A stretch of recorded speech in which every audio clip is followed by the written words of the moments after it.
सनातन धर्म का झंडा बुलंद करने वाले और हमेशा विवादों में रहने वाले बागेश्वर धाम के पीठाधीश्वर पंडित धीरेन्द्र शास्त्री ने इस बार क्रिसमस को लेकर बयान दिया।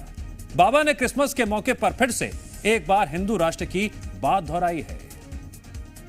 बाबा की अन्नपूर्णा माई की चरणों से हंसते हुए जाते हैं।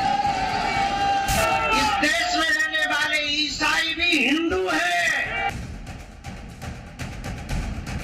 बागेश्वर धाम के पीठाधीश्वर पंडित धीरेन्द्र कृष्ण शास्त्री अक्सर अपने विवादित बयानों को लेकर चर्चा में रहते हैं।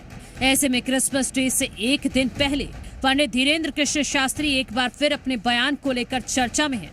क्रिसमस डे से एक दिन पहले बाबा ने ईसाइयों को लेकर बड़ा बयान दिया। बाबा ने कहा कि इस देश में रहने वाला हर एक ईसाई हिंदू है। बाबा यही नहीं रुके। बाबा ने मुसलमान और ईसाई की 8वीं और 9वीं पीढ़ी को हिंदू बता डाला और कहा कि 8वीं और 9वीं पीढ़ी के लोग रामलाल और श्यामलाल। इस देश में रहने वाले ईसाई भी हिंदू हैं, क्योंकि ये देश हिंदुस्तान है और मुसलमानों की 8वीं 9वीं और ईसाइयों की भी 8वीं 9वीं पीढ़ी रामलाल श्यामलाल है। सब सनातनी है, कोई पराया नहीं है। हमने प्रण कर लिया कि जब तक जिएंगे हम नहीं सुधरेंगे। हम हिंदू राष्ट्र बना करके ही मानेंगे। हम तो तुम्हारी आने वाली पीढ़ी और बहन बेटियों को अगर सुरक्षित रखना है तो हिंदुओं को अब घर से बाहर निकलना पड़ेगा।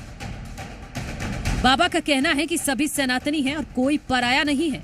साथ ही एक बार फिर हिंदू राष्ट्र की बात दोहराई। बाबा का कहना है कि अगर आपको अपनी बहन बेटियों को सुरक्षित रखना है तो हिंदू राष्ट्र बनाना होगा।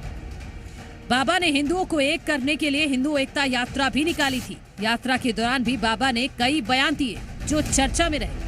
अब इस बार फिर बाबा ने क्रिसमस डे को लेकर बयान दिया, जिसकी वजह से वो चर्चा में आ गई। ब्यूरो रिपोर्ट, जी मीडिया।